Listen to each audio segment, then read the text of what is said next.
Okay, I have someone with me today whose face you will most likely recognize. He is a world renowned journalist and brought a very unique perspective to American journalism.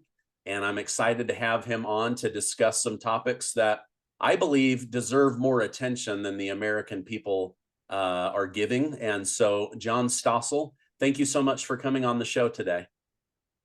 Thank you, Stephen.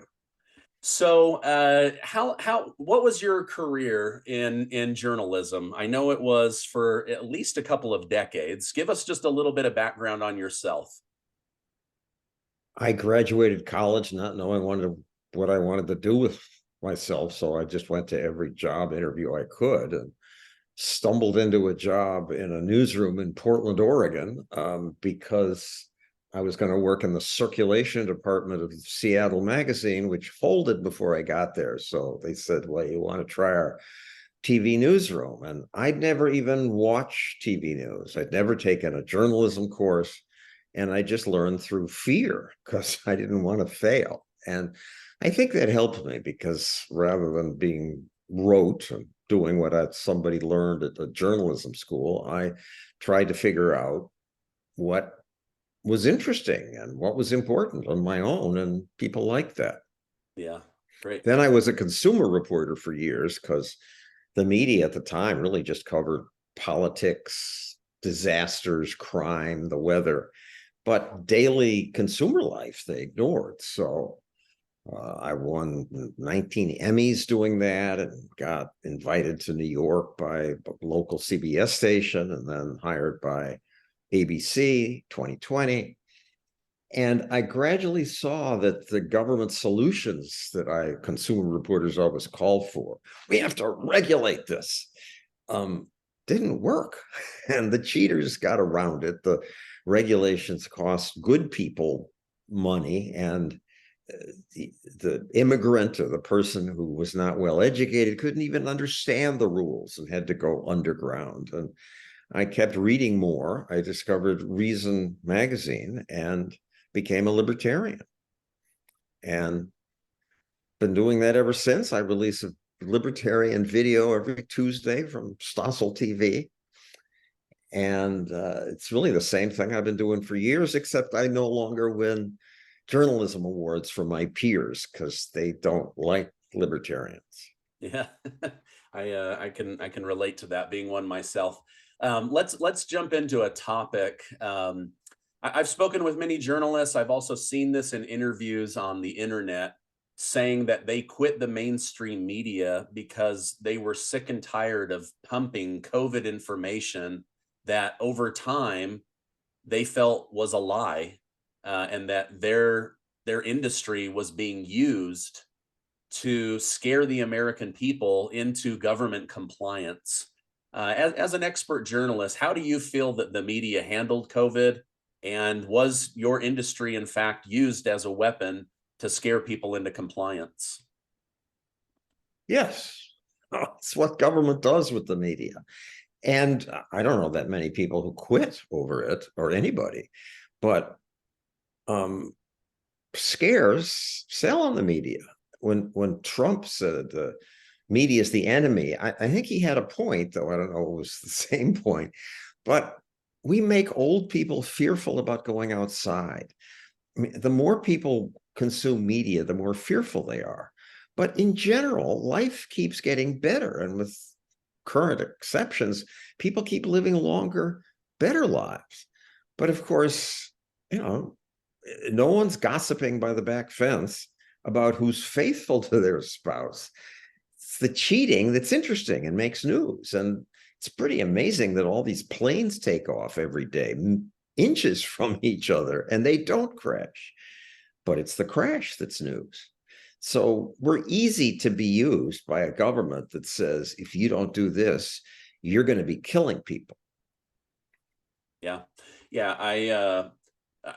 CNN, I believe, was the first one that put the death ticker at the bottom, and they were just pumping that number. And then what I realized is they started talking about every little story from little towns as if that was the big federal news, right? The nationwide news. And so next thing you know, it's like every story was about somebody dying or not complying or not having their mask on or infecting grandma, killing people at, senior citizen centers or whatever. And it's like the fear, they just kept ramping it up and up and up. And then later, the New York Times says, we may have inflated those numbers by as high as 30%. I mean, what were your thoughts when you were seeing how the media was covering that from a fear standpoint? Well, I was often ticked off. They're not stupid. They were doing that because it worked. It brought them higher ratings. Fear sells. And um, just my newest video we just released was with Rand Paul, who was totally trashed in the media for saying, we masks don't work. Uh, Maybe also we started this thing by funding this lab in Wuhan, and he was widely mocked for that. But now it appears he was right. Yeah. Yeah. I wanted to actually bring him up. He seems like the only person in Washington, D.C. that's maybe fighting for answers and accountability. And it seems like maybe the American people have COVID fatigue, not fatigue from COVID, but just talking about it, hearing it, feeling beat down, because of the lockdowns and all the rules that we now, most of them were just kind of made up, right? The 6 foot rule was just kind of made up. That the efficacy of masks was, inflated. Do you think that there was a cover up with COVID? Do you think that people are okay with not holding government officials accountable for how they affected our lives? Apparently so, because now the FBI and the Energy Department agree with Rand Paul, say it was started in this lab, was far from where bats live. Several scientists got the first cases of COVID at that lab. And no, the press isn't even asking questions about it. And yet, for a while, the social media companies kicked you off if you suggested that. Yeah. Uh, do you think that maybe cover up's not the right word, but do you think that maybe the government and those in charge of the medical industry have great incentive to keep Dr. Anthony Fauci up on this pedestal as this hero? I think Mattel made a doll about him. And I'm not saying that I don't know enough about what he was doing, but it does seem that he was working behind the scenes to cover up this lab leak theory. At the same time, it does seem that he was heavily pushing to get lots and lots of American taxpayer money into the hands of big pharma. All right, well, a couple points there. People are scared. They want an authority figure that they can trust. And Fauci had the scientific credentials, has the scientific credentials that a lot of the crackpots on social media don't have. And so, as most of the reporters don't understand the science, and you want to trust the top guys. And a lot of people in our movement are highly critical of big pharma, and in some cases it's justified. But by and large, I think they are the heroes, that they came out with these vaccines, which do make a difference, especially for crotchety old people like me. They do save lives. And to get through the government's insane 10 to 14-year process of getting a drug approved, you got to make a lot of money on the drugs that do get approved. So I'm okay with pharma making a lot of money, because maybe they'll develop an Alzheimer's drug before I get it. Gotcha. Yeah, I definitely agree. I'm alive because of modern medicine and pharmaceuticals, but they do have a track record of misleading people with certain drugs. Some of the biggest payouts enforced on corporations have been big pharma. And so keeping them accountable, making sure that they are releasing a good product, I think is important. I know But you've just been, a footnote yeah, on go ahead. that, the Yeah, people allegedly keeping them accountable, the lawyers, try the personal injury lawyers, sleazy as they are, who sue them, they also deprive us of a lot of good stuff. There's no AIDS vaccine, there's no Lyme disease vaccine, because companies, pharma looked at that and said, look, the risk is too high that we might make something that hurts people. We're not even going to try. They lawyers made billions, some of them, suing breast implant makers where there was no truth behind the claims. And they got on the media 60 Minutes, scared people so much. One woman took a razor to her own breast to get the implant out, because she was convinced she was getting non-existent autoimmune diseases. So I mean, the market does work. If they put out a drug that doesn't work, it takes too long, but eventually people figure it out, stop buying it, and the drug company stops making money. yeah, yeah. You've been praised for your thoughts on climate change. You've also been drugged through the mud. This morning I read both, but wanted to hear from you. You've been called a polluter apologist. You've also been called a truth teller. I wondered if you might spend some time maybe pointing out to my audience areas of climate change that have been misrepresented to the general public. Sure. As a consumer reporter, I report on risks, scares. And in my career, there just have been so many that turned out to be bunk. Lawn chemicals were causing the cancer epidemic. There is no cancer epidemic. We're just living long enough to get cancer.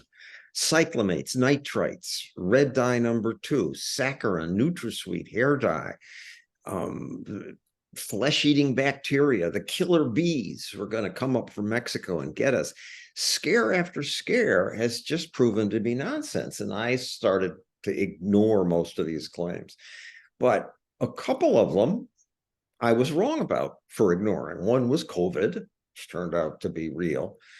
And the other probably is climate change, which is not the crisis the crazies make it out to be, but is a real problem.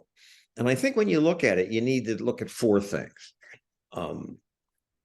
Is it happening? Yes, climate changes. This calling people the climate deniers is just so stupid. We're coming out of a little ice age in, I think, the year 1200, and temperature without human effect would be going up. So second question is, did humans cause this? I was skeptical, but now a lot of good scientists say, yeah, we are responsible for half or maybe much more. But then the two problematic points are, can we do anything about it today? And is what we're doing going to make any difference? And we're spending gazillions. No, it's going to make maybe a minuscule difference that no one will notice. And what might make a difference someday is if someone invents a carbon suck machine.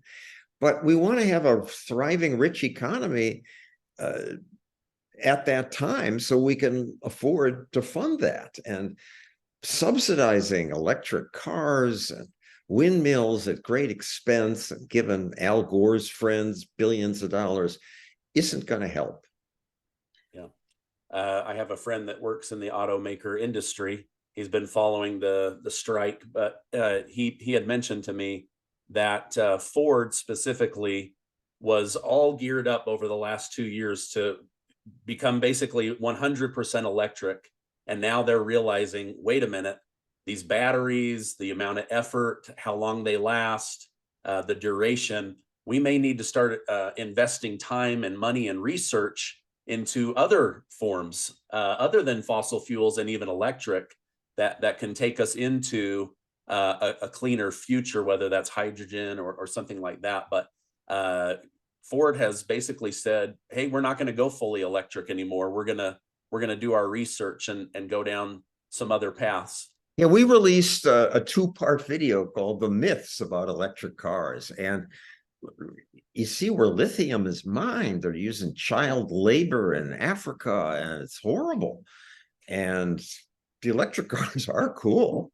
And if you keep yours for 10 years or more, you do start to save energy. But they're not the panacea they're made out to be. Yeah, yeah.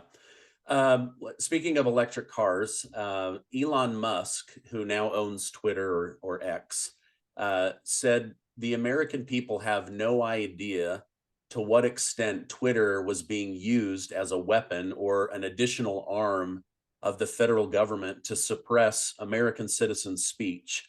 He also said that conservative voices were censored at 10 times the rate of liberal or Democrat voices. As a libertarian, this irritates me. But have you personally been through censorship on the internet? And what are your thoughts on these social media companies suppressing our First Amendment rights? Yes, I've been personally cut off. My Facebook reach used to be millions, and now it's thousands because of a little group called Climate Feedback that objected to what I just said about climate change. And Facebook deviously pays these zealots to be their censors. And I did a video with the Heartland Institute where three skeptics, people saying, yes, climate change is real, but we can adjust to it. Look what Holland did 100 years ago with old technology, nothing like we have now. They build dikes. A third of the country would be underwater, and they can handle climate change, and we can handle climate change. And for saying that, the video I'm talking about got 24 million views on Facebook, and the environmental group didn't like that. They got Facebook to cut everything way back. So now I get most of my hits on YouTube. On Twitter, I noticed that before Elon took over, I had about 1 million followers. And then it dropped to below 1 million. And I thought, okay, they're getting rid of robots and phony sites or something. And it started to go back up again, but then it just stopped going up. I could never get back to 1 million. And after Elon bought Twitter, they started going back up again, and now they're over 1 million. So I think somebody at Twitter at the time said, we don't want this Stossel guy to be in the more than 1 million club, and they censored. Yeah, yeah. I've definitely seen it. I track my analytics quite a lot. If I talk about certain topics, I can see that they will suppress me. If I interview someone who's been suppressed in the past, Yeah. they might suppress me. For example, I had the owner of Gateway Pundit, Jim Hoft, on my show yesterday, and you can see it right in the analytics. They just did not let that video get any kind of reach to people. This is under the Elon Musk Twitter. No, this was on YouTube. Yeah. Now we're probably never going to get information from Google or YouTube or Facebook, because those people are not going to just hand that information over. Elon Musk came in and felt like, for the good of humanity, I guess, that should be shared with the world. But the suppression is real, and not like anything that I had expected. And maybe, they felt like with the COVID situation around the world that it was their job to be the arbiters of truth, but much of what the government put out ended up not being true. Meanwhile, they shut down a lot of businesses and affected people's lives. Of course, nobody knew exactly what we were going through. A lot of lessons are learned in hindsight, as they say. And Yeah, I'm not loving Twitter lately, in that it's giving me almost entirely confirmation bias. More stuff from libertarians or from conservatives. They're not showing me what nonsense the left is putting out, and I don't like that. I like a broader view of what people are writing.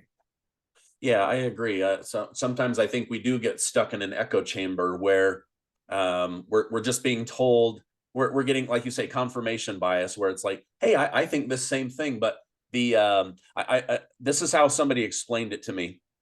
There's a John Stossel in the real world, and then there's a digital John Stossel, right?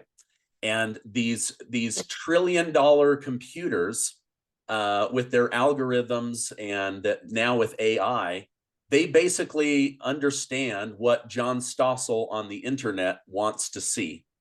And so when you log in, when you enter the digital world, they immediately start showing you not what you want or what you're looking for, but what they believe will keep you on a platform longest, right? So it may be our fault. Maybe I look for a fraction of a second longer at the stuff I agree with, so that I get more of it. I That can't blame them for having that kind of a marketing model. Yeah, so and sometimes people will get down these dark or conspiracy tunnels because they're like, "Oh, well, that's really interesting," and the algorithm is like, "Oh, wait a minute, they liked this. Our next video is going to be this." And then the next one, and then next thing you're that's all you're consuming, and you're getting all this feedback of like, "Oh my gosh, wow. Everything I thought is right because look how many other people are confirming this to me." But anyway, that's how it was put to me, was even if you spend a couple more seconds on one topic, they're more likely to serve you that same topic because of that. Not even a couple seconds, a fraction of a second. Yeah. Okay. You've heard the saying from Ronald Reagan, "I'm here from the government and I'm here to help." Some of the scariest words out there, right? What are your thoughts on government effectiveness compared to just allowing the free market to solve world problems? Well, clearly we're libertarians. We think the free market is better. And all the evidence is that it is. And one way to think about it is that if you're the reformer, the progressive with all these great ideas, yeah, maybe your people are going to come in Chicago, which has lost its grocery stores, and the government's going to run a grocery store. And it won't suck for the first year. But because you've got eager beavers in there who want to prove their point, and they're going to serve the poor and bring in healthy foods. But whatever they do, what are they going to do next year or in 2 years? Well, it's government, so you can't fire the bad ones. Civil service rules prevent that. And you can't even pay the good ones more, much more. So where's your incentive to keep improving? By year 5, it's another sleepy bureaucracy that serves consumers badly. While in greedy private business, the owner is just looking every second, what can I do to serve the customer a little better, to get them in here a little quicker, to save myself a nickel in the process. And that's the magical process of the market that makes so many things better. Government doesn't have that. Yeah. Have you ever heard of the book Scrum or read the book Scrum? No. Okay. Great book about time efficiency. They have a story in there where the government ended up going over on an FBI building by like hundreds of millions of dollars because of how much bureaucracy and red tape there was in order to get approval on every little corner of the building. Finally, they said, we're just going to turn this over to a contractor. They ended up doing it in half the time with like a third of the budget. And everybody looked back and said, well, we should have hired them earlier, to come in. But then ultimately they went back to their ways of the government trying to run everything and ended up with, massive amounts of inefficiency again. It's a great book. And an example happened with Donald Trump here in New York City. There's a skating rink in Central Park that the city could not fix for 6 years. They kept trying and failing. And the Trump people came in finally and fixed it in 6 months. Oh, wow. Okay. That's interesting. How All long? right, I'm sorry about the noises here. I should explain. This is Sam, a computer repair man, and Okay. he's fixing my washing machine. I'm gonna just step a little further away. Oh, I'm not picking up on any of the noise, but Oh, okay. yeah, happy to edit that. Yeah, we had a washer go out ourselves. Frustrating. And leave it in. I don't care. All right. Well, a couple more questions. I appreciate you spending time with me. As I put out videos, I like to read my comments section, and more I'm Me seeing, too. yeah, more and more I'm seeing the American people frustrated with taxation. I'm being taxed on this. I'm being taxed on that. Now they want, IRS agents to check whether you got $600 on Venmo or PayPal, and they're starting to feel abused with the taxation. On top of that, the government then just says, well, we didn't get enough tax. We're just going to go print more fake money. You have some pretty strong opinions from what I read online about tax reform and accountability. Would you mind sharing some of those with us? I don't think I have anything all that original, but when you have creative people spending their energy dodging taxes or spending their money hiring people to evade taxes, you don't get a productive economy. And sadly, I often think about, why did Japan and Germany why were they leading the world in growth in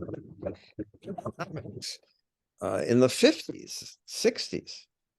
Well, probably because we bombed them to smithereens in World War II, and they had to start over without all the old rules and taxes and unions and guilds. And by starting over, they prospered, because you can't get rid of any old laws or taxes or government programs. There are just too many people defending them. So we gradually get sclerosis, and that's what modern economies have now. Yeah. Are you in favor of a flat tax, or just reforming it, or some kind of level where I mean, I hear a lot in the media, oh, the rich need to pay their fair share. Is there a system by which they could pay their fair share, or what are your thoughts on a system? I mean, I should pay more. I don't mind. I'm affluent. I'm made a lot of money by working straight for 50 years, and I do pay more. And the rich pay something like 80% of the income taxes. And the poor don't pay income tax, but they do pay all the sales taxes. I don't have a good answer on taxes. You need some taxes to run some government. The best solution is to have smaller government, getting rid of whole departments like the education department, the agriculture department, HUD, that we just don't need, would be a great thing. And then everybody could pay lower taxes. But that's not going to happen. Yeah, the like you say, they're so busy defending the old that it's like they can't release their mind to even focus on the new or the better.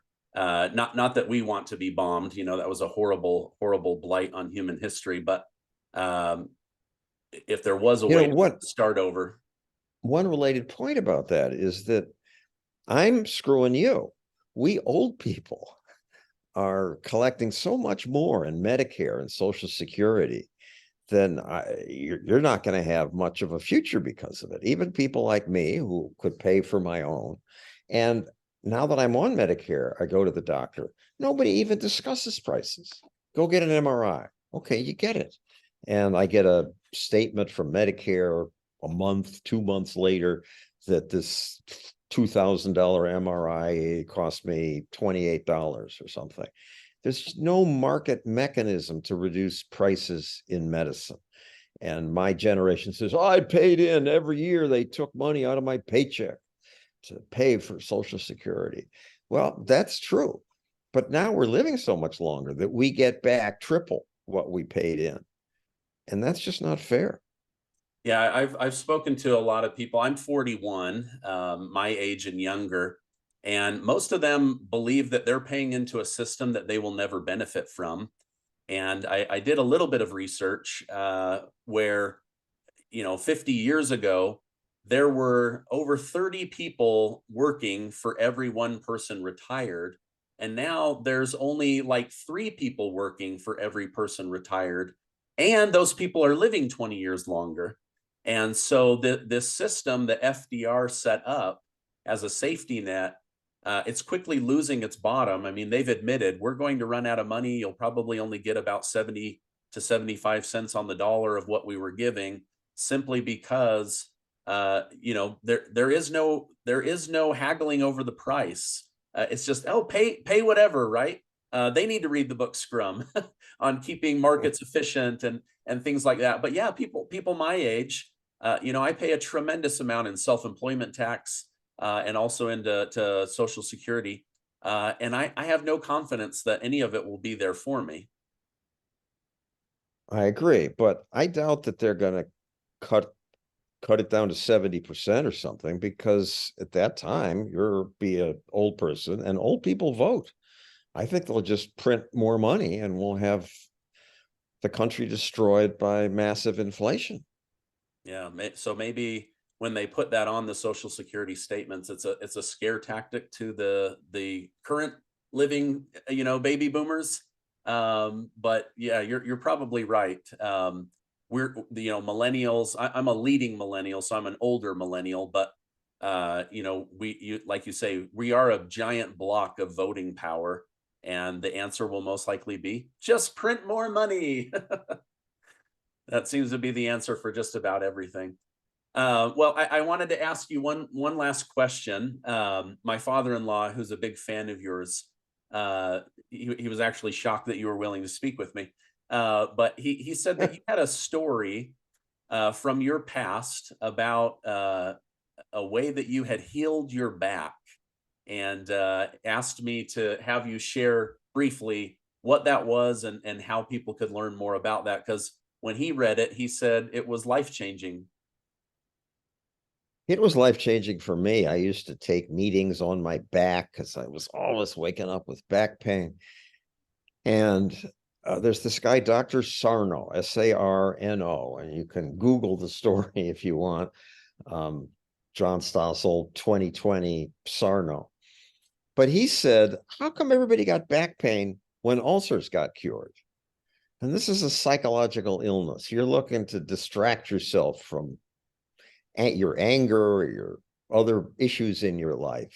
And it just that made no sense to me. But my friend said, look, go to his lecture. Insurance will cover it. So it's free, and check it out. It really helped me. And I went, and there were a bunch of people in the room, and they're saying, what, how can this be true? And people say, all I can tell you is once I got therapy, or I started thinking about what I was angry at, once I stopped taking aspirin and ibuprofen and nursing my back in the morning, my back pain gradually went away. And sure enough, that's what happened with me and Howard Stern and Bancroft and lots of other people. I still wake up with back pain, but instead of carefully, doing the dance and all that, I do that for a few minutes and then I ignore it and it goes away. Okay. And people still come up to me in airports and thank me for that 2020 story. Yeah. Uh, I wonder if that's why my father-in-law, he always tells me, Stop saying that person's a pain in your butt or a pain in your neck." He's like, "You're literally telling your body to hold that pain in those places. You've got to release it. Let it go." And I never could understand why he says that to me so often, and now I think I have an idea. That was not something I heard Sarno say, but maybe he's got a point. Well, John, this has been a very enlightening and fun conversation. I appreciate you coming on. If people want to learn more, follow you, see that weekly libertarian perspective video, what is the best way for them to follow you and keep up to date on what you're doing? Google johnstossel.com. Okay. I will make sure to put that in the show notes. I'll put a link so that they don't have to Google it. They can just go right to it. And I appreciate you coming on, and hope you have a great rest of your day. Thanks. Bye.